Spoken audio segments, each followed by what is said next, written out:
자, 이제 두 번째 시간이죠. 건축법. 페이지 361페이지입니다. 면적과 높이에 관한 산정 기준에서 나옵니다. 이 파트가 시험에 꼭 나오는 사항이고 중요합니다. 해서 보겠습니다.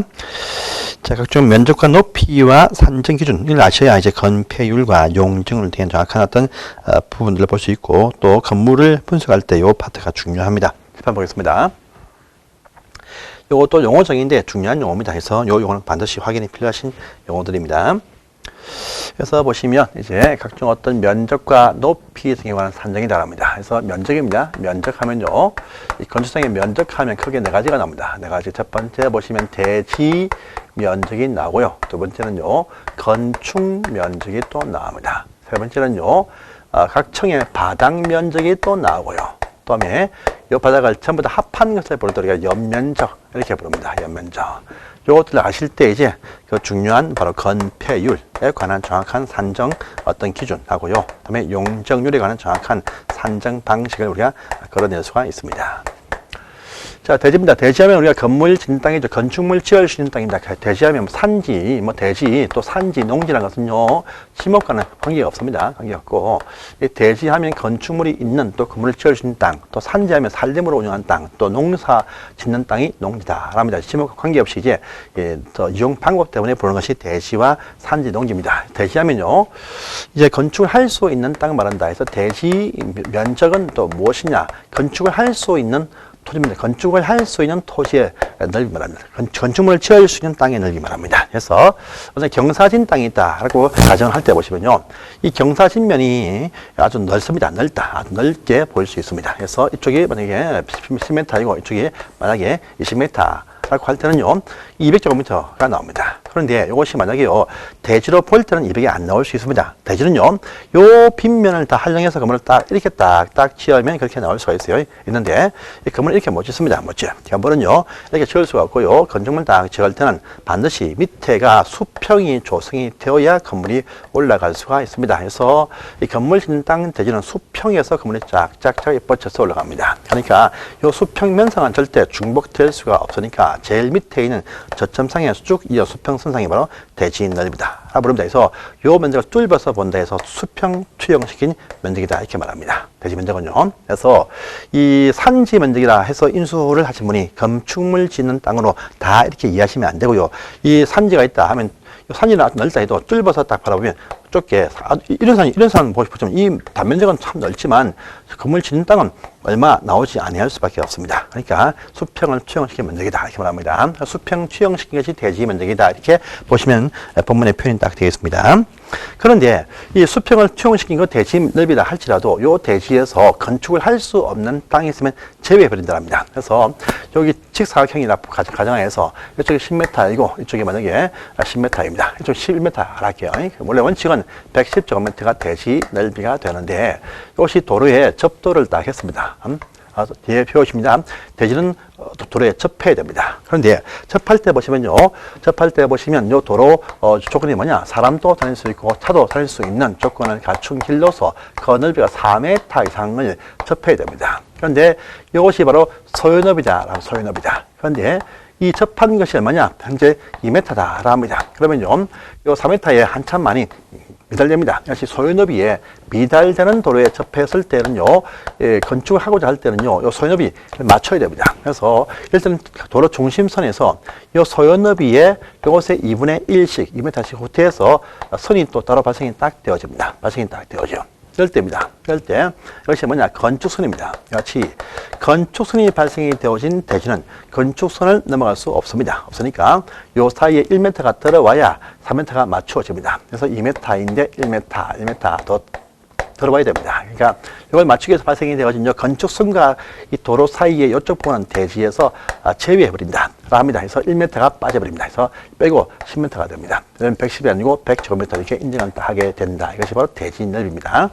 대지 면적하면 이 대지로 보는 그 땅에서도 건축을 할 수 있는 부분만 가지고 얘기한다. 건축을 할 수 없는 건축선과 도로 사이는 대지에서 강제로 제외해버린다. 할 겁니다. 그래서 이뿐 아니고 도로 모퉁이에서 발생한 건축선 뒤에 표시하는데 이 경우에도 제외하게 되어져 있습니다. 그런데 또 뒤에 보면 나옵니다. 시군구청장이 아주 넓은 현장질에도 불구하고도 시가지 안에서 건물들 환경정비, 위치정비를 위해서 따로 3m를 또 정할 수 있다고 나옵니다. 요 사이에는요, 건축선은 되어도 대지에는 포함이 되어진다라는 또 차이점이 있는데, 이것은 다음에 배우실 때 한번 설명하겠습니다. 지금은요, 그냥 이 대지 도로 사이에 건축선이 있으면 이 건축선과 도로 사이에는 건물이 넘지 못하니까 대지에서 빼버리다. 이렇게 첫 번째만 아시면 되겠습니다. 그래서 지금은요, 소요 너비에 미달되는 도로 있으면 그 사이에는 대지에서 제외한다. 첫 번째 보시면 1번에 있습니다. 보십시오. 다음에 또 두 번째입니다. 우리가 이미 배웠습니다. 이 대지 안에 일부 토지에 또 전체에 대해서 도시군 계획시설로 결정이 되어진 토지가 있다. 라고 할 때는요, 이 도시군 계획시설 도로 등 짓는다. 라고 발표가 딱 되어지면 이 시설 부지에 대해서는요, 도시군 계획시설 외에는 건물의 건축과 토지, 공작물 설치 허가할 수 없다고 배운 적이 있습니다. 도시군 계획시설, 도로나 철도 부지로 발표가 되어진 그 장소는 그 시설 공사할 것이니까 그 시설 외에 건물의 건축과 또 공작물 설치를 허가할 수 없다 배웠습니다. 건물의 건축이 안 되니까 대지에서 빼버린다. 그래서 도시군 계획시설로 결정이 되어진 토지도 대지에서 제외한다. 이렇게 되어 있습니다. 그래서 지금 딱 보이는 거 대지 수평 투영 면적이라 할지라도 이 사이에 건축선이 발생이 되어서 발생이 되어진 그쪽 토지 부분과 또 도시군 계획시설로 결정이 되어진 토지는 다 제외하고 나머지만 가지고 대지로 인정해서 여기에 맞춰서 공사 계획을 딱 써야 된다. 이렇게 아시면 되겠습니다. 저 건물을 지을 수 있는 땅의 면적이 바로 대지의 면적이다. 건축물이 있고 건물을 지을 수 있는 그 땅의 면적이 바로 대지의 면적이다. 이렇게 하시면 되겠습니다. 대지입니다. 자, 두 번째, 건축 면적입니다. 건축 면적. 그건 또 무엇이냐 합니다. 이 건축 면적은요, 대지에 깔고 앉아있는 건물의 가장 넓은 부분의 토지의 면적입니다. 그래서 보시면, 본문의 표현이 건축물의 외벽, 또 벽이 없으면 외곽 기둥이나 외곽 기둥, 요것들의 중심선으로 둘러싸여 있는 수평 투영 면적 이렇게 딱 설명이 딱 되어집니다. 건물의 외벽이다 합니다. 또 벽의 중심선이에요. 중심선. 이 말은요, 앞으로 계속 나옵니다. 벽이 있으면 요 벽 두께의 반입니다. 요 벽 두께의 반, 건물이 있으면요, 요 벽 두께의 반은 두께의 반, 중심선 안쪽에 보이는 부분은 면적에 다 잡히게 된다. 이것이 기본적인 원칙입니다. 원칙이에요. 그런데 이 벽 두께를 면적에 잡지 않고 이 안에 보이는 부분만 가지고 면적을 잡는 그것도 하나 뒤에 나오긴 나옵니다. 이거 뭐냐면요, 공동주택에서의 주거 전용 면적 할 때는 외벽의 내부선 이렇게 표현합니다. 그 주거 전용에서 외벽의 내부선 말고는 전부 다 벽의 중심선으로 둘러싸여 있다. 벽의 중심선 안쪽이 면적에 포함이 된다. 이렇게 아시면 됩니다. 그래서 외벽의 중심선입니다. 그런데 이것도 보시면요, 이런 의미가 포함되어 있습니다. 외벽이 한 것은 무엇이냐? 건물이 벽이 반듯한 건물일 때는요, 이것도 수평 투영하니까 위에서 바라보면 건물 청수는 보이지 않습니다. 그냥 딱 보이는 것이 대지 넓이하고요, 그 다음에 건물의 넓이만 딱 보입니다. 이것이 바로 외벽이 된다랍니다. 그래서 이 외벽, 요것들의 중심선으로 둘러싸여 있는 것이 바로 건축의 면적이 된다랍니다. 한 점이 더 있네요. 여기도 당연히 건축 면적이 이렇게 나올 것입니다. 건축 면적이 됩니다. 예? 그래서 이 대지로 보는 요 면적에서 이 건축 면적이 차지하는 요 넓이가 바로 건폐율 된다. 그 뒤에 설명하겠습니다. 자, 이 같은 경우는 별 문제가 없습니다. 그런데요, 자, 보십니다. 건물이 이렇게 반듯한 건물이 아니고 이게 청별로 면적이 틀립니다. 1층, 2층, 3층, 4층입니다. 요 건물 수평 투영을 딱 해보시면 대지는 이만치 보입니다. 그런데 건물을 보시면 요 벽이 차지하는 부분이 보이고 요 벽이 있는 부분도 보입니다. 보이고 요것도 보입니다. 요것도 딱 보여. 이렇게 딱 보일 것입니다. 보이십니다. 가운데 요것도 벽선이 보인다 그죠. 하지만 요거 무시합니다. 요것이 바로 외벽이다. 이 전체가 다 건축 면적이 된다. 이렇게 말합니다. 대지에서 차지하는 건축 면적의 비율이 건폐율 됩니다. 자, 또 봅니다. 자, 건물이 이제 반듯한 게 아니고 이렇게 딱 되어 있어요. 1층, 2층, 3층이 보니까요. 3층이 이렇게 형성이 되어진 건물도 종종 볼 수가 있습니다. 그러면요, 요 건물은 위에서 수평 투영을 딱 해보시면 땅에 붙은 것은 여기가 땅에 이렇게 땅에 붙어 있어. 땅에 딱 붙어 있어. 있지만은요, 요 벽이 안 보입니다. 안 보여. 이 벽이 안 보여. 벽이 안 보입니다. 안 보이고요. 요건 요 벽이 요 3층 이 벽이 이만치 튀어나와서 이렇게 전대 에어사와 사이에 있습니다. 그래서 요 가운데 벽이 안 보입니다. 안 보여. 이때입니다. 이때는요, 요 전체가 다 건축 면적입니다. 요건 벽이지만 요것이 외벽, 이 외벽의 중심선까지가 다 건축 면적이 된다. 이렇게 말합니다. 그래서 요 대지에서 요 전체 비율이 바로 건폐율 됩니다. 보시고요. 자, 또 하나 더 있습니다. 보시면요. 자, 건물이 있습니다. 이제 건물이 2층 건물인데, 자, 요 대지가 이만합니다. 이만한 대지인데, 요 위에 층에 보니까 3층이 아니고 지붕이 톡 이렇게 튀어나와 있다. 그러면 지붕입니다. 지붕인데 이것도 위에서 수평 채용을 다 해보시면 실제 이 외벽이 안 보입니다. 이 외벽이 안 보여. 그래서 이거 안 보이고 전체 지붕 전체가 벽처럼 보여서 이런 건물처럼 보일 수밖에 없습니다. 없어요. 이때는 어떻게 하냐? 이때는 이건 지붕입니다. 벽이 아니야. 이럴 때는요, 전체가 다가 아니고, 이때도 일부 상당 부분을 포함시킵니다. 그래서 지붕 끝에서 1m, 이쪽도 1m입니다. 1m. 요 후퇴한 선까지를 제외, 공제를 해주고, 나머지만 가지고 건축 면적 이렇게 잡습니다. 그래서 이 지붕 때문에 발생되는 그 백 부분에 대해서는요, 요 지붕 끝에서 1m 기본 후퇴한 선까지가 바로 요까지가 건축 면적이 된다. 해서 이쪽은 전부 다 제외해준다. 이렇게 아시면 되겠습니다. 제외했다. 해줘요. 그런데 요 건물이 어떤 건물이냐 보십니다. 요 건물 딱 보시니까요. 요것이, 보시면, 보통 건물은 지붕 1m 후퇴합니다. 1m. 기본 1m 후퇴합니다. 그런데 요 지붕 가진 건물이 뭐냐? 한옥 건물. 한옥은 좀 더 길게 튀어나옵니다. 한옥은 권장상입니다. 한옥은요, 2m까지 공제해줍니다. 또, 이 가축을 키우는 축사 건물은요, 3m까지 공제해줍니다. 또 전통 사찰, 이 절 건물은요, 4m까지 이렇게 기본 공제해주고, 나머지만 가지고 건축 면적 이렇게 잡는다. 이렇게 얘기합니다. 그래서 기본 공제하는 폭이 보통은 1m인데, 한옥은 2m, 축사는 3m, 사찰 3m까지 공제하고 나서 나머지만 가지고 건축 잡아가지고 건폐율 잡습니다. 이렇게 얘기합니다. 자, 그 내용들이 보시면 지금 361페이지 제일 밑에 예배, 처마, 차용, 비연등에서 1m 기본 공제해 주는데 한 장을 딱 넘어가시니까 다음 페이지에 전통 사찰은 4m, 또 축사는 3m, 한옥은 2m 이렇게 보입니다. 보통은 1m입니다. 자, 보시고요. 그 밑에 동그라미 2번과 3번은 필요 없으니까 넘어가시기 바랍니다. 아시고 362페이지에 관로 3번 가보시면 이제 기타 또 나옵니다. 또 보시면, 자, 이제 지하 지표입니다. 지표에서 돌출되어 진 부분이 보입니다. 그래서 보시면 어떤 건물이 있습니다. 요 건물이 딱 있는데요. 요 건물이 딱 있습니다. 이 건물이 딱 있는데, 수평 채용을 딱 해봅니다. 해보니까 대지가 이만합니다. 또 건물이 이렇게 딱 형성이 딱 되어 있습니다. 그런데 요 대지 안에 장독대가 있습니다. 장독대도 위에서 보시면 건물처럼 이렇게 딱 보인다라고 합니다. 이같이 장독대 등이 건물처럼 보입니다. 이럴 때 어떻게 할 것이냐 합니다. 일단요, 요 지표입니다. 지표에서 높입니다.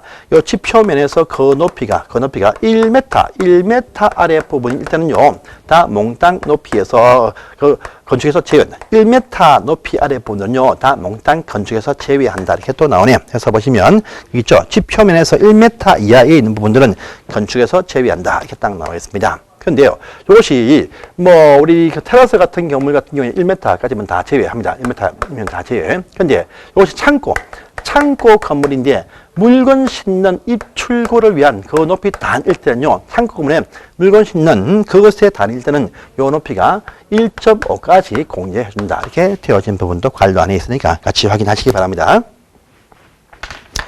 자, 보시고요. 그 다음에, 그 관로 3번에 2번, 3번, 4번, 5번까지 보십니다. 자, 우리 여기 대지 안에 보니까요, 대지 안에 보니까 요 대지 출입 등을 위해서 대지에 보면 이 보행자 출입을 위한 통로가 떡궁이 지붕에 딱 있습니다. 같이 보행자 출입을 위한 통로 등이 있다 할 때 위에서 보면 이 부분 길쭉한 건물처럼 보인다 할지라도 대지 제외한다. 그래서 요것도 건축에서 제외해 줍니다. 통로, 출입로 등의 지붕이 있다 할 때도 제외해준다 라는 말입니다. 자, 또 건물 지하실로 가는 출입구 상부입니다. 위에서 보시면 요 지하실로 가는 부분인데 건물처럼 딱 보입니다. 또 지붕이 있어도 역시 건물처럼 딱 이렇게 딱 보입니다. 그래서 지하란 말 딱 하면 다 건축에서는 제외해 준다 이렇게 아시면 되고요. 그 다음에 이런 아파트가 가시면 생활 폐기물, 분리수거를 위해 생활 폐기물 이렇게 설치하기 위한 이렇게 가설 건물 등이 딱 보입니다. 생활 폐기물 처리함이죠. 생활 폐기물 분리수거합니다. 이것도 다 제외해 준다 이렇게 보시면 되겠습니다. 그 내용들이 이제 1번, 2번, 3번, 4번, 5번까지는 보시고요. 6번부터 이하는 보실 필요가 전혀 없으니까 넘어가시기를 바랍니다. 해서 이렇게 뺄 거 빼주고 나서 다 합한 것이 바로 건축 면적인데 이것이 대지에서 차지하는 비율이 바로 건폐율 되겠습니다. 그래서 건폐율 하면요, 건폐율입니다. 건폐율 하면 건축물이 대지에서 덮을 수 있는 비율, 덮고 있는 비율 말합니다. 그래서 요 공식 보시면요, 대지 면적 인정하는 요 대지 면적에서 차지하고 있는 건축 면적의 비율이 바로 이것이 바로 건폐율 된다 이렇게 또 얘기합니다. 그래서 이 뺄 것 빼고 달 것 더한 다음에 저거 산정한 그 대지 면적에서 이제 역시 뺄 것 빼주고 달 것 더한 다음에 다 산정한 그 건축 면적의 비율이 바로 건폐율, 건축물이 덮고 있는 면적 비율 되겠습니다. 그래서 건물이 있습니다. 건물이 딱 있네요.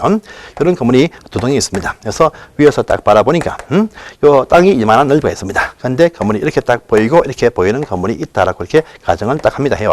이럴 때 이쪽 넓이가 10m이고 이쪽 넓이가 20m이다. 합니다. 그런데 요 건물이 이쪽에 딱 보니까 8m요. 이쪽이 또 5m라고 합니다. 이쪽은 딱 보니까 역시 8m이고 이쪽은요 10m 이렇게 딱 있다고 합니다. 이럴 때 요 대지에서의 이 건물들의 건폐율은 얼마냐? 딱 보시면요. 자, 일단 대지 면적 이 보시면 10 곱하기 20하면 얼마 나오죠? 10, 20하면요. 200이 딱 나왔습니다. 딱 나왔고요. 그 다음에 이쪽이 58, 40, 좀 80 되겠죠.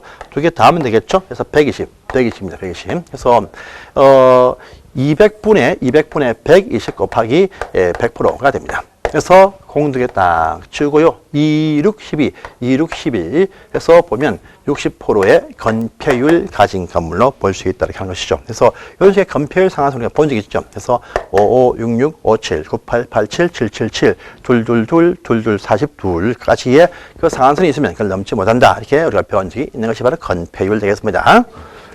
그래서 건폐율 이렇게 확인하시고요. 그 다음에 또 세 번째, 바닥 면적이 됩니다. 바닥 면적 참 중요하죠. 바닥 면적. 그래서 그 말도 나네요. 자, 책에 보시면 원칙에서 바닥 면적은 363페이지입니다. 건축물 각층 또는 그 일부로서 벽이나 기둥, 그것의 중심선으로 둘러싸여 있는 수평층 면적이다. 되네요. 각층. 건물이 있습니다. 건물에 딱 있으면요. 각층은 지하층도 포함이 딱 됩니다. 자, 포함돼요. 자, 대지가 있다. 대지가 있는데 지하층이 있어. 지하층이 있고요. 1층, 2층, 3층, 4층이 있습니다. 요 건물요. 위에서 수평층을 딱 해보면요. 대지는 이만한데 건축물은요. 지하층은 안 보입니다. 이렇게만 딱 보일 것입니다. 근데 지하는 아주 크게 이렇게 지하가 밑에 이렇게 형성이 쭉 되어져 있겠죠. 것입니다. 그래서 이 건축이고 바닥은요 보시면 건물 각층마다 지하 1층 건물 또 위에 1층 또 2층 3층 4층 각층별로 요 벽의 중심선 안쪽에 있는 지하 1층의 바닥 면적 또 1층 벽 안쪽에 있는 1층의 바닥 면적 2층의 벽 안쪽에 있는 2층의 바닥 면적, 3층의 벽 안쪽에 있는 3층의 바닥 면적, 4층의 벽 안쪽에 있는 4층의 바닥 면적에서 각 층별로 알 수 있습니다. 만약에 여기 대지 면적이 만약에 300이다라는 가정하에서 지하층 보니까 지하층 200이 딱 나왔다고 가정하겠습니다. 또 1층 보니까 1층 또 200이 딱 나왔네. 1층 100이 나왔네. 100. 2층에 100이 나왔습니다. 3층에 100이 나왔다. 4층에 또 100이 나왔습니다. 대지는 300인데 지하 1층의 바닥은 200, 1층 바닥은 100, 2층 바닥 100, 3층 바닥 100, 4층 바닥 100입니다. 이걸 다 합쳐보면, 얼마 나옵니까? 200, 300, 400, 500, 600입니다. 600 이것이 뭐냐? 건물 각층 바닥을 전부 다 합한 것이 요겁니다. 연면적. 건물 각층 바닥을 전부 다 합한 것이 뭐냐? 건물의 연면적. 이렇게 이야기한다. 이렇게 아시면 되겠습니다. 그래서 바로 바닥 면적들인 층별로 나온다. 이렇게 아시면 돼요. 자, 그걸 아시고 이제 그 다음에 이제 예외란 부분, 예외 1번 보세요. 그런데 이 바깥쪽에 벽이 있으면요, 해당 부분의 바닥을 쉽게 이렇게 알 수가 있습니다. 그런데 건물하면요, 지붕만 있으면 건물입니다. 지붕이 있고 기둥이 있으면 건물입니다. 그래서 앞으로 배우시는데 지붕과 기둥 또는 벽이 있으면 건물입니다. 지붕과 기둥 또는 말은 뼈 되겠죠. 지붕과 기둥이 있으면 벽 맞습니다. 또 지붕과 벽만 있어도 건물이 맞습니다. 맞습니다. 지붕만 있으면 돼요. 그래서 요런 지붕 건물도 건물입니다. 건물. 그런데 이 건물은요, 외부에 있는 벽을 알 수가 없다랍니다. 어떻게 했냐? 자유롭게 왔다 갔다 이렇게 막 출입합니다. 출입해요. 이 경우에도 보시면 바닥이 나옵니다. 벽이 없는 건물은 지붕 끝에서 1m 후퇴한 선까지로 요 건물의 바닥으로 본다, 산입한다. 이렇게 보시면 지금 1번에 딱 나와있죠. 기둥이나 벽에 구역이 없는 건물은 지붕 끝에서 1m 후퇴한 선까지 둘러싸여 있는 부분이 바로 요 건물의 바닥이 된다. 이 말입니다. 그래서 이 벽이, 외부에 벽이 없어도 지붕 끝에서 1m 후퇴한 선까지를 이번에 바닥으로 산입한다. 이렇게 또 얘기를 하고 있습니다. 보십시오. 그 다음에 그 밑에 발코니가 더, 발코니는요, 배웠습니다. 발코니. 외벽에서 부가적으로 설치되어져 있는 활동 공간입니다. 추락 방지를 위해서 난간을 쌓는다. 합니다. 샤시도 덮어 씌울 수 있겠죠. 덮어 씌웁니다.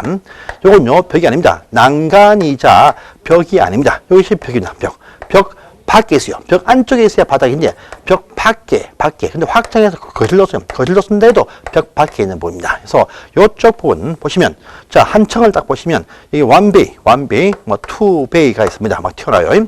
이 튀어나옵니다. 확장해서 거실로 쓴다고 합니다. 그러면 요쪽 부분은 어떻게 할 것이냐?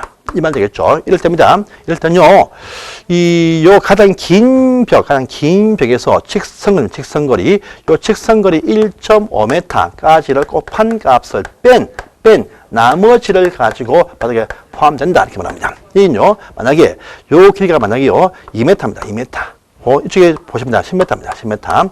이쪽이 2m입니다. 2m. 또요, 자, 역시 이쪽 전체를 딱 보니까 이쪽이 만약에 20m. 라고 합니다. 20m입니다. 10m이고요. 요쪽 길이가 얼마냐? 딱 보니까 이쪽이 또 10m라고 10m 이렇게 10m가 딱 있습니다. 이럴 때 해당 요 부분에 대한 바닥 면적이 얼마냐? 이렇게 딱 물을 수 있습니다. 일단 알 수 있는 요 10m, 20m만 딱 보시면 여기까지는 일단 보시면 10 곱하기 2이 200이 나옵니다. 200 해가지고요. 발코니 부분입니다. 1.5까지는 뺀다. 1.5m까지는 다 뺍니다. 요건 빼준다. 나머지는 높이에 포함된다. 합니다. 그럼 1.5를 빼면 0.5m가 남습니다. 0.5m 곱하기 10m 5제곱미터입니다. 똑같아요. 그죠? 그러니까 5 플러스 5 합치면 10이 된다. 그래서 10을 딱 더하니까 이 건물의 바닥 면적은 210제곱미터가 된다. 이렇게 알 수가 있는 것이죠. 발코니 때문에 보이는 부분은 가장 긴 벽에서 1.5m까지만 빼주고 넘는 부분은 높이에 면적에 포함된다. 2m니까 1.5는 빼주고 0.5 만치의 폭 0.5 곱하기 10m 하면 5제곱미터 똑같이 이것도. 그러면 두 개 합하면 10제곱미터 플러스 200 하면 210제곱미터가 된다. 이렇게 알 수가 있는 것이죠. 발코니는요, 확장을 하든 하지 않든 가장 긴 벽에서 1.5까지만 빼주고 남는 부분은 면적에 포함된다. 이렇게 아시면 되겠습니다. 발코니였습니다. 자, 그 내용이 니언이었습니다. 그 다음에 또 2번 갑니다. 2번에 또 발코니에서 제외하는 부분 또 나오네요. 발코니에서 공제하는 부분이 또 쭉 나옵니다. 발코니에서 공제한다. 합니다. 자, 발코니 바닥에서 공제합니다. 자, 건물이 있으면요. 이 건물 1층분에 필로티를 갖춘 건물 참 많이 있습니다. 필로티가 있겠죠. 필로티라고 부르는데, 이 필로티라는 건 벽이 없이, 또 벽이 있다 해도 2분의 1 이하가 벽인 것입니다. 근데 요 필로티 분도 외부에 벽이 기둥이 있어. 그러니까 요 사이가 면적이 또 나올 수가 있어요. 나온다 하더라도 요 필로티 분의 쓰임새입니다. 주차장으로 쓴다든지 또는요, 각종 어떤 통로로 쓸 때는요, 전부 다 공제를 해줍니다. 해줘요. 다 빼준다랍니다. 해줘요. 그 다음에 이것들 외에 기타 각종 주민 휴식 공간으로 쓴다 할지라도 이 건물 자체가 뭐냐? 공동주택으로 쓰고 있는 건물은요, 1층 필로티에 용도를 묻지 않고 다 몽땅 빼준다 해서 바닥이 아니고 서비스 공간으로 본다. 이렇게 하시면 되겠습니다. 그것이 필로티라는 부분이 기억이 있습니다. 그래서 보시고요. 또 다음 장을 넘어가시면 니은편의 왼쪽 위에 보시면 승강기 탑 등이 쭉 보이네요. 그래서 건물 보시면요, 많은 건물들이 승강기실을 갖추고 있고요. 승강기실이 있으면 승강기가 있다라면 그 승강기의 기계실을 위해서, 장치를 위해서 옥상부분에 보시면 승강기실이 있어요. 또 계단실 탑도 있겠습니다. 그래서 같이 각종 어떤 승강기 탑이나 계단탑이 있다 할 때 전부 다 면적에서는 다 몽땅 공제를 다 해줘요. 해주지만 이것들 높이나 청수는 잡히는 경우가 뒤가 나옵니다. 하지만 면적에서는 다 빼준다. 근데 혹시나 옥상에 옥탑방, 월세 받는 옥탑방이 있다 하면 면적에 포함됩니다. 승강기 탑만 채워준다. 이렇게 아시면 돼요. 옥탑방은 면적에는 포함됩니다. 옥탑방도 보증금만 300에 또 500에 월세 40, 50 받으니까 그 면적에 포함됩니다. 포함되고요. 여기 승강기 탑과 계단실 탑만 제외한다. 이렇게 아시면 됩니다. 또 이 폭청식 오피스텔, 폭청식 건물, 폭청식 오피스텔 참 요즘 많습니다. 자, 폭청식이 좋아 보인다. 막상 있어 보시면 별로 안 좋습니다. 폭청식이 참 좋아 보이도 막 살아보면 그 좋은 것이 아닙니다. 괜히 월세만 비쌉니다. 그래서 건물 내부에 이 오피스텔 같은 경우에 다락을 설치합니다. 다락. 이게 뭐냐? 바로 이것이 폭청식 원룸 오피스텔 이렇게 보는 것이 바로 이렇게 형태를 갖추고 있다. 다 뭐냐? 다락입니다. 다락. 다락인데 이 다락 같은 경우에 다락 층높이입니다. 층고 이 층높이가 1.5m까지 높이 아래이면 다 면적에서 다 공제를 해줍니다. 건축주는요, 건너피가 1.5가 안 되면요, 면적 제한에서 빠집니다. 빠지지만 이쪽도 바닥을 산정해가지고 분양평수에 포함시킬 수가 있습니다. 그러니까 이것들 높이가 1.5m 이하이면 각 혜택을 받을 수 있습니다. 또 이 경사진 지붕 밑에 있는 다락 일단은요, 최고 높이가 1.8m까지 다 공제를 해준다. 이렇게 보시면 되겠습니다. 이 내용이 바로 이연에 나와 있습니다. 그 다음에 또 뒤끝 가시면요, 공동주택 건물의 지상층, 공동주택 건물의 지상층에 있는 각종 어떤 전기실, 기계실 또는 각종 어떤 조경시설, 놀이터시설, 또 생활 폐기물 분리수거함 다 빼줍니다. 그래서 공동주택 지상층에 있는 건물 내부의 큰 바퀴에 들어가는 전기실, 기계실, 놀이터, 조경시설, 또 생활 폐기물 분리수거함 시설 다 바닥에서 빼준다. 이렇게 나와 있습니다. 이거 보시고요. 그러면 쭉 다 넘어가세요. 딴 건 다 필요 없습니다. 항상 무슨 열 손실 방지로 해서 마감지로 다 빼준다. 혜택을 주겠다. 이게 뭐 하시고 다 넘어가세요. 가시고요. 오른편에 갑니다. 4번 갑니다. 해서 뺄 거 빼주고 더할 거 더한 다음에 전부 다 합한 것이 뭐냐 하니까 건물의 연면적입니다. 뺄 거는 빼주고 더할 건 더한 다음에 다 합한 것이 뭐냐? 건물의 연면적이 된다. 이렇게 표현합니다. 그래서 이걸 아실 때 이제 우리가 용적률 이것을 또 알 수 있습니다. 용적률 이거 알 수 있어요. 용적률 뭐냐? 건물의 용도가 적적적 대지에 쌓여 있는 비율을 말한다.랍니다. 그래서 용적률, 건축물의 용도 수입세가 대지에서 적 쌓여 있는 면적 비율을 말한다. 하면서 보시면 대지 면적에서 차지하고 있는, 할 수 있는 건물의 연면적의 비율, 연면적의 비율 곱하기 100%. 이게 바로 용적률입니다. 해서 만약에 보시면요, 아까 봤듯이 건물이 있습니다. 요거만 딱 보세요. 자, 대지 면적이 만약에 300이라고 가정합니다. 300. 그러면 대지가 300입니다. 300인데. 면적이 딱 보니까, 하나, 둘, 셋, 넷, 400, 600이 딱 올라간다. 라고 합니다. 해서 곱하기 해보니까 공두개 탁탁 치우니까 200%가 나왔다. 라고 합니다. 합니다. 아니에요. 이거 200이 아닙니다. 연면적은 600이 맞습니다. 600이 맞아. 하지만요, 용적률, 뭡니까? 쌓았다. 이 말입니다. 쌓았다.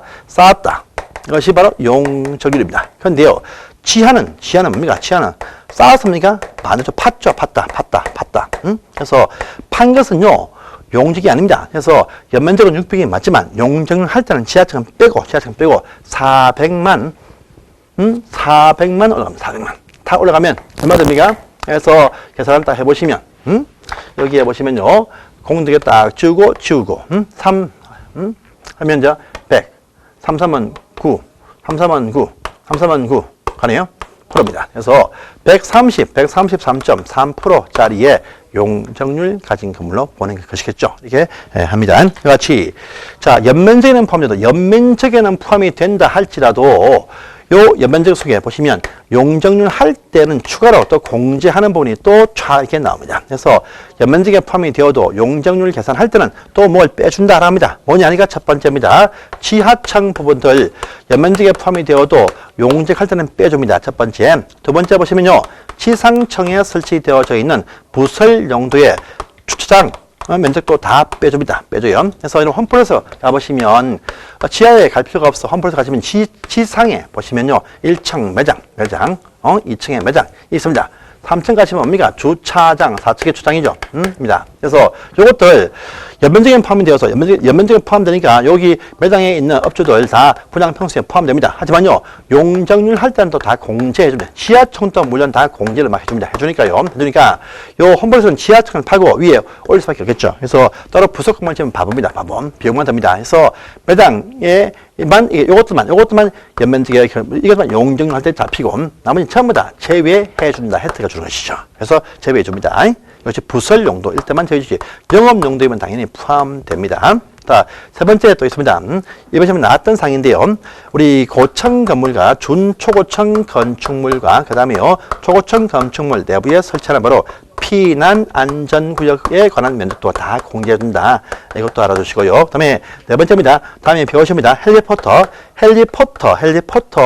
설치 대상 그런 건물인데 이 경사진 지붕에 설치 못한다. 합니다. 이 경사진 지붕 아니면 설치를 이렇게 해야 된다. 이것이 원칙입니다. 원칙인데 경사진만 설치 못해요. 그래서 경사진 지붕 일단 설치 못하니까 대신 경사 지붕 밑에 대피 공간, 요 대피 공간 두면 요 설치한 요 대피 공간 용적할 때 제외해줍니다. 그래서 요 네 가지입니다. 지하층 부분 다 제외해줍니다. 몽땅 또 지하층 주장 부분 다 제외 이렇게 해줍니다. 해주고요.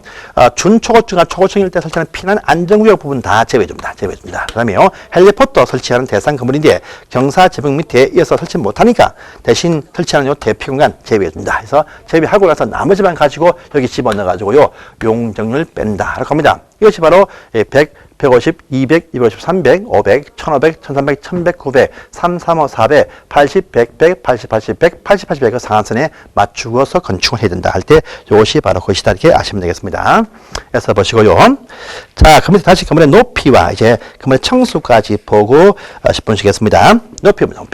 자, 건물 높이입니다. 이제 자, 건물 높이라는 것은 또 무엇이냐라 합니다. 높이가 무엇이냐. 보겠습니다. 높이라는 것은요, 지하는 건물 높이에 당연히 포함이 안 됩니다. 높이 하이는요, 요 지표면부터 높이가 올라갑니다. 지표부터. 그래서 건물 높이라는 것은요, 지하는 당연히 높이에 포함이 안 되는 것이 원칙입니다. 당연한 상식이 되겠습니다. 이것도 처음 듣는다 하시면 안 됩니다. 그래서 지하층은 빼고 건물이 딱 있으면요, 필로티도 포함이 딱 되어가지고 지표부터 건물 높이가 쫙 올라가는데 여기 위에 보시면 각종 어떤 꿀뚝이 있어요. 꿀뚝 빠집니다. 철탑이 있습니다. 빠져요. 자, 그래서 원래 원칙은요, 옥상 상단하면요, 지표부터 옥상 상단이라는 표현 딱 나오면요, 옥상 바닥까지가 건물의 높이다. 이것이 원칙입니다. 원칙이에요. 그런데요, 이 꿀뚝과 철탑 말고 옥상에 보시면 난간, 옥상 추락 방지를 위해서 난간을 이렇게 쌌습니다. 요 난간 높이는 어떻게 하겠느냐가 문제됩니다. 요 난간 같은 경우에, 난간 같은 경우는요, 벽 면적입니다. 이 벽 면적이 2분의 1 반 이상이 공간으로 비어져 있을 때에는요, 높이에서 제외한다. 합니다. 그래서 공이 뻥뻥뻥 뚫려있다 하면 높이에서 빼버린다. 근데 요 난간이 막혀있다. 여기 난간이 벽돌로 막혀있다. 할 때에는요, 높이에 포함이 된다. 이렇게 아시면 되겠습니다. 예, 되고요. 그 다음입니다. 필로티입니다. 필로티도 당연히 땅 위니까 높이 포함됩니다. 그래서 요거 높이를 딱 지어보니까 33m라고 합니다. 그런데 필로티 층도 포함이 되어서 필로티 부분도 4m 이렇게 이 부분도 포함이 딱 되어가지고 33m입니다. 그런데 이쪽 일대에 다른 어떤 제한 때문에 높이 제한이 발표가 딱 되어 있습니다. 그래서 30m 제한이 발표가 딱 되어 있습니다. 그런데 보니까 건물이 33이다. 높이 초가 되냐? 초가 아닙니다. 건물 높이는 33이 맞습니다. 맞지만요, 높이 제한서 볼 때에는 여기 필로티층 요것을 또 제외해 줍니다. 그래서 높이는 33이지만 높이 제한서 볼 때는요, 이 건물 4m 부분 빼줍니다. 빼주니까 남는 게 29m죠. 9m. 그래서 요 건물 29m네 해가지고 합법적인 건물로 바라본다 합니다. 요 필로티 부분은요, 높이에 포함된다. 하지만 높이 제한에서 볼 때는 제외하고 높이를 한다. 이렇게 말합니다. 자, 그 내용이 보시면요, 높이편에서 원칙 보시고 밑에 보시면요, 기억은 통과하시고요. 기억은 통과하시고, 니은 보시면, 니은도 일단 통과하십니다. 니은도 통과하시고요. 한 단을 넘어가세요. 지표면 산정기준, 이것은 여러분들 보시는 상이 아닙니다. 다음 페이지를 넘어가 보시면 나올 겁니다. 자, 필로티 부분 보이는 이번에 필로티 부분 왼쪽 위에 보입니다. 건물 1층 전체에 필로티가 있으면 법 제60조 건물 높이 제한과 61조 1조를 위한 높이 제한 증가할 때 필로티 층고를 제외한 높이를 한다. 딱 보이시죠? 그래서 1층 전체가 필로티이면 그 층 높이를 높이 제한 증가할 때는 제외한다. 이 말입니다. 그래서 이번 상 보시고요. 다음에 3번은 단 통과하십니다. 또 4번 가시면 4번에 지붕 장식품들, 또 꿀뚝들, 올상 독출물 등과 난간벽은 2분의 1 이상의 구멍이 뚫려 있을 때에는요, 높이에서 제외한다. 이렇게 또 체크해 주세요. 다음에 3번, 4번은 처마, 반자 높이죠. 이건 1입니다. 보시면 처마 높이입니다. 처마의 이 높이는 얼마까지냐 하니까 처마 끝에서 지표값이다. 이거 아닙니다. 아니요. 처마 보시면 처마나 지붕털이 있어요. 그럼 지붕털 높이 이것이냐? 이것도 아닙니다.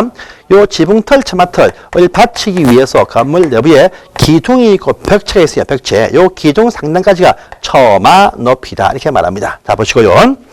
반자 높이라도 반자. 건물이 있으면요. 건물 각 층별로 슬라브, 시멘트 바닥을 깝니다. 철근 깎고, 철근은 다 받고, 시멘트 깝니다. 시멘트 바닥인데요. 요 시멘트 바닥 바로 위에 보시면요. 다시 보일러를 깔고 장판을 덮어주면 장판. 장판 이거 뭐냐? 요건 바로 바닥 구조체입니다. 바닥 구조체, 바닥체라 부르는 것입니다. 그런데요, 요건 방바닥면, 바닥면이라 부릅니다. 바닥면이라 불러요. 바닥면이라 부르고요. 다음에 요거 보시면요, 뭡니까? 전기성 가스를 설치하고 나서 요거 전기가스를 안 보이려고 천정을 설치합니다. 이 천정에 우리 건축부의 명칭이 뭐냐라 하니까 바로 반자가 된다. 라 합니다. 반자 해서요. 반자 높이는요, 바닥체가 아니고, 바닥 구조체, 바닥체가 아니고, 바닥면. 여기 위에서 요 천정까지 요 높이가 바로 반자의 높이다. 라고 이렇게 얘기합니다. 반자 높이는요, 바닥면에서 천정까지, 반자까지 높이를 말합니다. 그 다음에 청고는요, 이 다 끌어내고요. 이 전부 다 끌어내고요. 보시면 뭐 있습니까? 아래층 바닥 구조체, 바닥체. 요거 위에서 위층 바닥 구조체, 요 위에까지가 바로 청높이다. 청높이는요, 바닥체 구조체 위에서 위층 위에까지, 요까지가 바로 청높이다. 그래서 여기서 요까지가 청높이가 된다. 이렇게 보시면 됩니다. 청높이냐, 청높이라고 부릅니다. 그 다음에 밑에 청수의 1번문입니다. 자, 건물청이 애매합니다. 자, 건물청이 아주 애매해요. 건물이 딱 있는데 아주 높은 건물이 있습니다. 그래서 우리가 배웠습니다. 녹지 지역부터 이하 시골 농촌에서는요, 청수가 4층 이하 넘을 수 없다. 제한이 딱 붙습니다. 그런데 자연녹지 또는 계획관리에 창고 건물을 딱 지은 분이 있습니다. 창고 건물인데 높이가 물경 16m입니다. 그런데 한층 단층짜리 창고 이런 건 참 많습니다. 뭐 미국 창고 아주 거대하게 높습니다. 이럴 때입니다. 요 내가 단층이니까 4층이냐? 몇 층을 더 올린다. 이거 되겠습니까? 안 됩니다. 안 돼요. 그래서 청수 제한할 때는요, 한계층, 청수 제한할 때는 이 층을요, 4m 같이 청수 제한 같이 합니다. 이미 요금을요, 4층 청수 제한 받습니다. 맞아요. 그래서 층이 애매하면 한 층을 4m마다 한 층을 본다. 이 말도 거기에 딱 나와 있고요. 자, 또 이번입니다. 건물이 부분마다 청수가 다른 건물이 있습니다. 자, 1층, 2층, 3층, 4층이라 다들 부릅니다. 그렇지. 이쪽은 2층, 이쪽은 4층이네요. 같이 부분마다 청수가 다르면은요, 가장 많은 청수가 전체 건물 청수로 간다, 본다. 이렇게 말합니다. 말해요. 그래서 실제 시험에서 나온 적이 있습니다. 어떻게 나오느냐? 라고 보시면, 자, 요런 건물이 있다라고 합니다. 전체 건물의 건축 면적, 보시면 건축 면적은요, 이것이 1000제곱미터라고 합니다. 1000제곱미터. 그런데 요 중에서 바닥 면적, 여기 400제곱미터 부분, 또 바닥 면적 600제곱미터 나눠가지고 400제곱미터 부분은 보니까 높이가 12m예요. 그 다음에 600 부분은 높이가 16m이다. 이때 이 건물 몇 층이냐 이렇게 나오는 적이 있습니다. 자, 애매하면요, 3, 42, 4m 한 층 곱하기 3층입니다. 3층. 자, 4, 46, 한 층, 4m, 4층 됩니다. 3층, 4층. 부분마다 청수가 다르면 가장 많은 청수 4층, 이 전체 건물 전부 다 4층짜리 건물로 본다. 이렇게 시험에 나온 적이 한 번 있습니다. 이것도 보시고요. 자, 그 다음에 그 밑에 관로 2번에 1번 이거 하고요. 또 한 장 앞에 보시면요. 저기 어딥니까? 앞에 보시면 아니죠. 앞이 아니고 그 뒤입니다. 미안합니다. 자, 366페이지를 보시면 그 위에 보시면 3번입니다. 3번. 필로티 밑에 있는 동그라미 3번입니다. 옥상에 설치되어진 승강기 탑 등에 관한 높이와 또 밑에 제일 밑에 청수의 산정 방식입니다. 옥상 보시면 자, 저희가 얘기했습니다. 아까 저희가 청수 등을 볼 때 보시면 면적에서 이 승강기 실탑, 계단 실탑, 이것은요, 면적에는 포함을 하지 않는다. 이렇게 본 적이 있어요.